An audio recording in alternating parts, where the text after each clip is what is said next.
سارے لوگوں کے سامان اور ان کے قافلے کو جب لوٹ لیا گیا تو ایک ڈاکو عبد القادر جیلانی کے پاس بھی آیا اور کہنے لگا اے بچے تیرے پاس بھی کچھ ہے؟ عبد القادر نے کہا جی ہے۔ وہ قریب آ گیا، کہتا کیا ہے تیرے پاس؟ کہا 40 اشرفیاں ہیں۔ کہا کہاں ہیں؟ کہا کرتا کھولا، کہا یہ استر میں سلی ہوئی ہیں۔ ٹٹول ہاں ہے، تو ادھڑ کے دیکھا تو پتا چلا کہ 40 اشرفیاں موجود ہیں۔ چور نے پوچھا تم نے بتا کیوں دیا؟ یہ تو بہت سیفریٹ جگہ پر رکھی ہوئی تھی اور تم بچے تھے، ہم تمہاری تلاشی تھوڑی لیتے، لیکن تم نے بتا کیوں دیا؟ اس بچے نے کہا کہ میری ماں نے چلتے وقت مجھے نصیحت کی تھی کہ بیٹے حالات کتنے بھی بد سے بدتر ہو جائیں، نازک ہوں، کتنے بھی خراب حالات آ جائیں، لیکن جھوٹ کبھی کسی حال میں مت بولنا۔ میں چلتے وقت اپنی ماں کی نصیحت کو گاٹھ باندھ لیا اور آج جب موقع آیا تو میں کیسے جھوٹ بول دیتا، میں اپنی ماں کی نصیحت کو کیسے ٹھکرا دیتا۔ چور پر بڑا اثر پڑا کہ یہ بچہ اپنے ماں کی نصیحت کو اتنا مانتا ہے، اور ہم کو دیکھو کہ ہم اپنے رب کی، اپنے اللہ کی ساری زندگی نافرمانی میں نے گزار دی۔ وہ چور اپنے سردار کے پاس اس بچے کو لے گیا اور اس کی صداقت بتلائی۔ چوروں کے سردار پر بھی بڑا اچھا اثر پڑا، بڑا اچھا اثر پڑا، اور اس نے بھی نصیحت حاصل کرتے ہوئے سارے لوگوں کا سامان واپس کر دیا، سب کا سامان واپس کر دیا اور توبہ کر لی، تائب اللہ ہو گیا، اللہ سے سچے دل سے توبہ کر لی۔ اور میرے بھائیو غور کیجئے، یہ چھوٹے سے بچے کو ایسا صالح اور نیک بنانے میں اس کی ماں کا کردار تھا۔ ادھر سلطان ڈاکو کی مثال میں نے دے دی، ادھر میں نے عبد القادر جیلانی کی مثال دی۔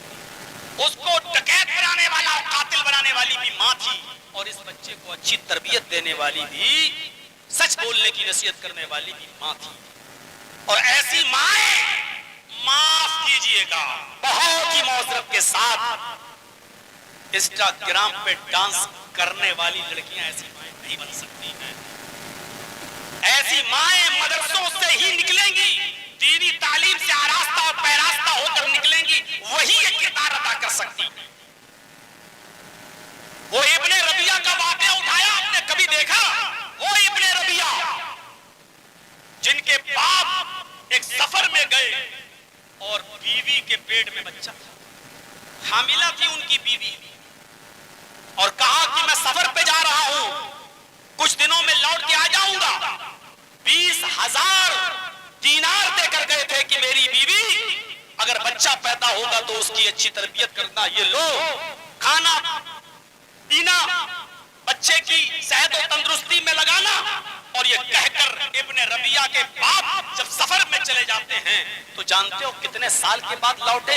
1 نہیں، 2 نہیں، 3 نہیں، 4 نہیں، 5 نہیں، پورے 27 سال کے بعد ابن ربیعہ کے باپ جب لوٹتے ہیں،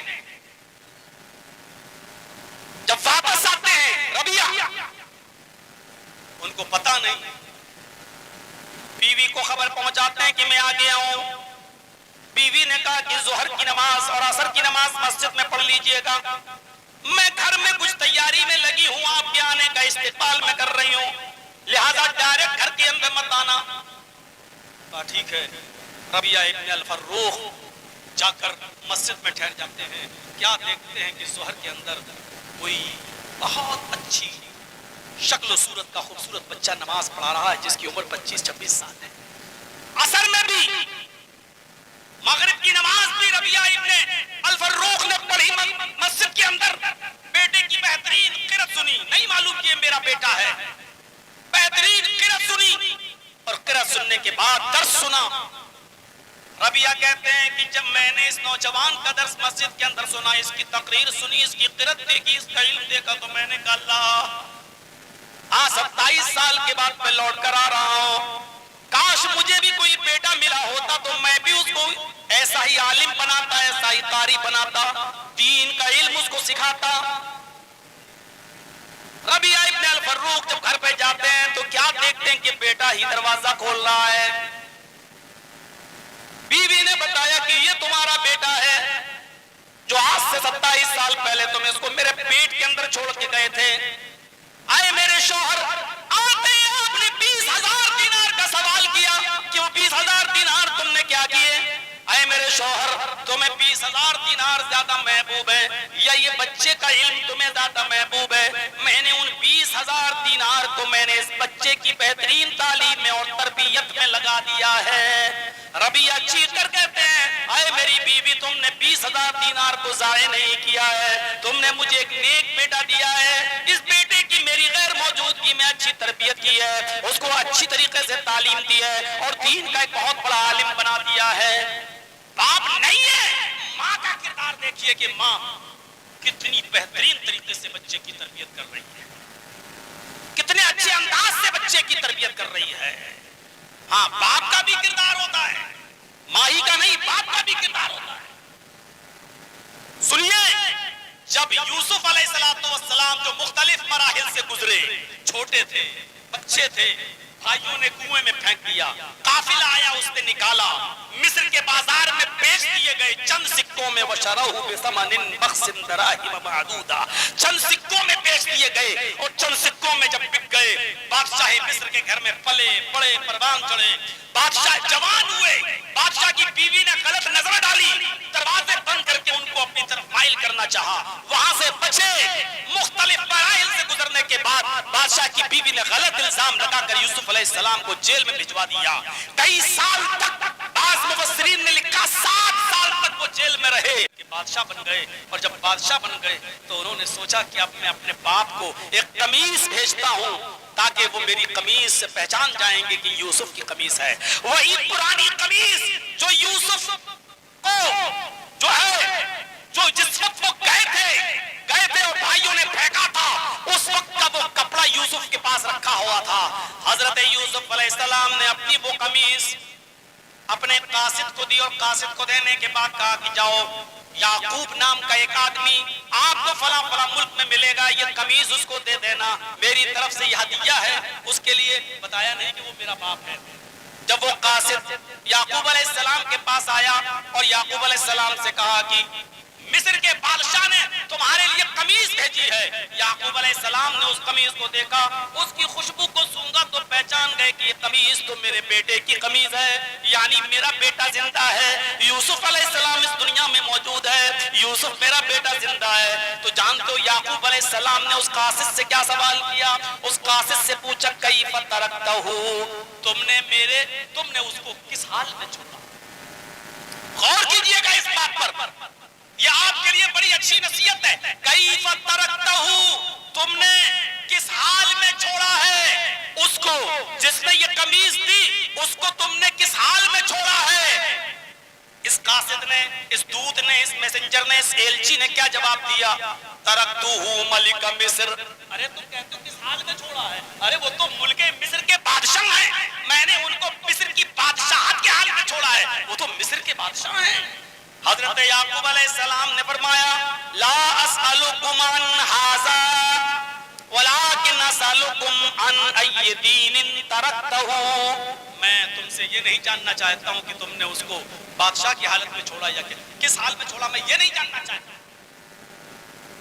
یہ نہیں، باپ کو خوشی ہی نہیں ہوئی یہ سن کر کے میرا بیٹا ملک کا بادشاہ ہے۔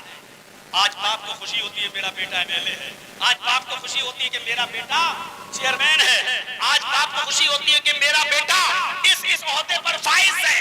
جب قاصد نے کہا کہ وہ تو ملک مصر کے بادشاہ ہیں، تو یعقوب علیہ السلام جو اتنے دن اپنے بیٹے کی جدائی میں تھے ان کو فرق نہیں پڑا، کہتے ہیں کہ میں یہ نہیں جاننا چاہتا، اٹھاؤ تفسیر ابن کثیر، کہتے ہیں لا اسألکم عن ھذا، میں یہ نہیں جاننا چاہتا کہ وہ ملک کا بادشاہ ہے یا کیا ہے، یہ نہیں جاننا چاہتا کس حال میں چھوڑا، مطلب میرا یہ نہیں ہے کہ اس کی پوسٹ کیا، اس کا عہدہ کیا، اس کی ڈگری کیا ہے، اس کی کنڈیشن کیا، نہیں، بلکہ میں یہ جاننا چاہتا ہوں اسألکم عن ای دین ترکتہ، میں یہ جاننا چاہتا ہوں کہ تم نے اس کو کس دین پر چھوڑا ہے، اس کا دین کیا ہے، اس کا راستہ کیا ہے، وہ کس دین پر ہے۔ فرمایا یشہد اللہ الہ الا اللہ، وہ اس بات پر ہے اور دنیا کو یہ دعوت دیتا ہے کہ اللہ کے علاوہ ہمارا کوئی معبود نہیں ہے۔ باپ سمجھ گئے کہ میرا بیٹا توحید پر ہے، یہ باپ کا کردار تھا۔ اتنے دنوں کی جدائی کے بعد بیٹا بھی ملا نہیں، لیکن جب قاصد آیا تو اس سے پوچھ رہے ہیں کہ یہ قمیص کس نے دی؟ کہا بادشاہ مصر نے۔ کہا کہ کس حال میں چھوڑا؟ کہا وہ تو ملک مصر کے بادشاہ ہیں۔ کہا میں یہ نہیں جاننا چاہتا کہ ملک مصر کے بادشاہ ہیں یا کوئی کیا ہیں، لیکن میں یہ جاننا چاہتا ہوں کہ وہ کس دین پر تم نے اس کو چھوڑا. ان ای دین ترکتہ، تم نے اس کو کس دین پر چھوڑا. جواب دنیاوی تعلیم کو حاصل نہیں ہو سکتا، اگرچہ چولی دامن کا ساتھ ہے، اگرچہ ضروری ہے، کیونکہ دینی تعلیم ہمارے لیے بے حد ضروری ہے. ہمیں اٹھنا بیٹھنا لیٹنا سونا جاگنا کھانا پینا ان تمام چیزوں میں ہمیں دینی تعلیم کی ضرورت ہے. ایک دن ہمیں اور آپ کو مرنا ہے اور اس دنیا سے رخصت ہونا ہے. آپ غور کریں کیا آپ نے اپنی اولاد کو یہ دعا سکھلائی کہ وہ ہمارے مرنے کے بعد یہ دعا پڑھتی رہے، ربنا اغفر لی ولوالدی وللمؤمنین یوم یقوم الحساب. آپ نے یہ دعا سکھلائی کہ آپ کے مرنے کے بعد وہ آپ کی قبر پر جا کر یہ دعا پڑھ سکے کہ اللہم اغفر لہ ورحمہ وعافہ واعف عنہ واکرم نزلہ ووسع مدخلہ. میرے بھائیوں، دینی جب تک ہم اپنی اولاد کو دینی تعلیم نہیں دیں گے، آپ یاد رکھیے گا کہ مرنے کے بعد آپ کے لیے دعائیں مغفرت کرنے والا بھی کوئی نہیں ہوگا. کیونکہ جب انسان مر جاتا ہے تو اس کے عمل کا سلسلہ منقطع ہو جاتا ہے. اس میں جن چیزوں کا ثواب مرنے والے کو مرنے کے بعد بھی پہنچتا رہتا ہے، ان میں ایک نیک اولاد ہے جو وہ اپنے پیچھے چھوڑ کے گیا ہے، جو اپنے باپ کے لیے دعا کرتی رہتی ہے، اپنے ماں باپ کے لیے، والدین کے لیے. تو آپ نے اپنی اولاد کو دعائیں سکھلائی ہیں، دین کی تعلیم دی ہے. یہ غور کرنے کی چیز ہے. طلب العلم فریضۃ علی کل مسلم، ہر مسلمان پر فرض ہے. اور اسی طریقے سے کہا اللہ کے رسول نے، خیرکم من تعلم القرآن وعلمہ، تم میں سب سے بہتر لوگ وہ ہیں، سب سے اچھے لوگ وہ ہیں جو قرآن کو سیکھتے ہیں اور دوسروں کو سکھاتے ہیں. اور جو قرآن کو سیکھے گا، قرآن کو سیکھے گا، قرآن ہی وہ کتاب ہے جس قرآن کا طالب علم آٹومیٹک اس کو فزکس سے، کیمسٹری سے، جغرافیہ سے، بھگول سے، بایو سے، سائنس سے آٹومیٹک اس کو دلچسپی ہوگی، کیونکہ قرآن کے اندر سارے علوم موجود ہیں. تو میرے بھائیوں، مجھے بتانا یہ ہے کہ جہاں لڑکوں کو تعلیم ضروری ہے، وہیں جامعہ فاطمہ الزہرا، جہاں میں نے آج بچیوں کو دیکھا، ان کو انعامات تقسیم کیے گئے، ان کو سند فراغت دی گئی، اور ان کی تقریر بھی، ان کی ہم نے تلاوت سنی، نظم سنی، ان کا ترانہ سنا. ان بچیوں کو بھی ضروری ہے. باپ اپنی بچی کو سب سے بڑی تحفے کی کوئی چیز دے سکتا ہے تو بہترین تعلیم دے سکتا ہے. اور اللہ کے نبی صلی اللہ علیہ وسلم نے فرمایا، جس طریقے سے کسی شخص نے اپنے بیٹے کو حافظ قرآن بنا لیا، قیامت کے دن اس کے باپ کے سر پر سونے کا تاج، سونے کا مکٹ رکھا جائے گا. یہاں سے آپ اندازہ لگائیے، وہ سونے کا تاج ایسا چمکتا ہوگا کہ سورج کی روشنی بھی مان پڑ رہی ہوگی. وہ سونے کا تاج سورج سے زیادہ روشن ہوگا. لوگ اس سونے کے تاج پہنے ہوئے ماں باپ کو دیکھیں گے تو رشک کریں گے اور کہیں گے، اے کاش ہم نے بھی اپنے بچوں کو حافظ قرآن بنایا ہوتا، ہم نے بھی اپنے بچوں کو عالم قرآن بنایا ہوتا، تو آج ہمارے سر پر بھی سونے کا تاج ہوتا جس کی روشنی سورج کی روشنی کو پھیکا کر رہی ہے. جہاں لڑکوں کے تعلق سے یہ فرمایا، وہیں اللہ کے نبی جناب محمد رسول اللہ صلی اللہ علیہ وسلم نے لڑکیوں کے تعلق سے ماں باپ کو خوشخبری سنائی. اٹھائیے ابو داؤد کتاب الادب کے الفاظ، من عالا ثلاث بنات فأدبہن وزوجہن وأحسن الیہن فلہ الجنہ. کتنی بہترین تعلیم دے رہے ہیں اللہ کے نبی صلی اللہ علیہ وسلم کہ جس کی 3 بیٹیاں ہوں گی، جن کی بچیاں قرآن و حدیث کا علم حاصل کر رہی ہیں، دینی تعلیم وہ سنیں. من عال ثلاث بنات، جس کی 3 بیٹیاں ہوں گی، فأدبہن، اور انہوں نے ان کو بہترین تعلیم دی ہوگی، بہترین ادب سکھایا ہوگا، بہترین تعلیم سے آراستہ اور پیراستہ کیا ہوگا. وزوجہن، اور اچھی جگہ پر دیندار گھرانے میں ان بچیوں کا نکاح کر دیا ہوگا، ان کا گھر بسا دیا ہوگا، اچھے داماد کا انتخاب کیا ہوگا، دیندار گھرانے میں اپنی بچیوں کو بھیجا ہوگا. وَأَحْسَنَ إِلَيْهِنَّ، اور ان بچیوں کے ساتھ بہترین سلوک کیا ہوگا. اللہ کے نبی فرماتے فلاح الجنہ، ایسے ماں باپ کے لیے جنت ہے.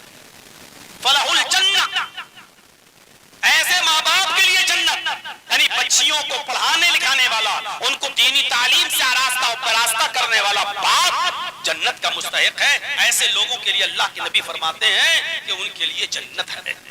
ہاں، یہ سچ ہے کہ جب لڑکا عالم بنتا ہے اور دینی علم حاصل کرتا ہے تو وہ اپنے حد تک رہتا ہے، چند لوگوں تک رہتا ہے، اس کی تعلیم پہنچتی ہے، لیکن یہ بھی سچی حقیقت ہے کہ جب ایک لڑکی عالمہ اور فاضلہ بنتی اور دینی علم حاصل کرتی ہے تو اس کی نسل در نسل اس سے تربیت حاصل کرتی ہے، نسل در نسل اس سے سبق حاصل کرتی ہے، اور وہ کئی نسلوں تک بہترین تربیت دے سکتی ہے۔ اور یاد کرو میرے پیارے ساتھیوں، یہ کوئی بہت بڑا جلسہ نہیں کہ یہاں رات کے 1.5-2 گھنٹے تک آپ کے سامنے تقریریں کی جائیں، یہ تعلیمی بیداری ہے، اور یہاں تعلیمی بیداری کے تعلق سے چند باتیں آپ کے سامنے رکھی جا رہی ہیں۔ تعلیم و تربیت کے تعلق سے جو ماں اپنے بچے کو تربیت دے سکتی ہے وہ کوئی کالجز اور یونیورسٹی میں نہیں مل سکتی ہے۔ آپ نظر ڈالیے، آپ کے کشن گنج میں بھی بڑے بڑے کالجز ہیں، یونیورسٹیز ہیں، میڈیکل کالج بھی ہیں، آپ نظر ڈالیے، لیکن ان کالجز اور یونیورسٹی سے پڑھنے والے بچوں پر بھی نظر ڈالو، ایم اے کرنے والوں کو دیکھو، پی ایچ ڈی کرنے والوں کو دیکھو، اور دنیاوی تعلیم سے لیس بڑے بڑے ڈاکٹر اور بڑے بڑے انجینئروں کو دیکھو۔ آج انہوں نے ڈگریاں تو بہت بڑی بڑی لے لی ہیں، لیکن ابھی تک ان کو پیشاب کرنے تک کا طریقہ نہیں معلوم ہے۔ ابھی دیکھیے گا آپ کہیں بھی جا کے کہ ایسی بڑی بڑی ڈگریوں کے مالک یہ اسٹوڈنٹس جو اسکولوں سے اور کالجز سے نکلتے ہیں، پینٹ کی چین کھولتے ہیں اور کھڑے ہو کر جانوروں کی طرح پیشاب کرتے ہوئے آپ کو نظر آئیں گے۔ اسکولوں سے اور کالجز سے وہ ہمیں تربیت نہیں مل پاتی ہے جو دینی مدرسوں سے ملتی ہے اور جو ایک ماں اپنی اولاد کو دے سکتی ہے۔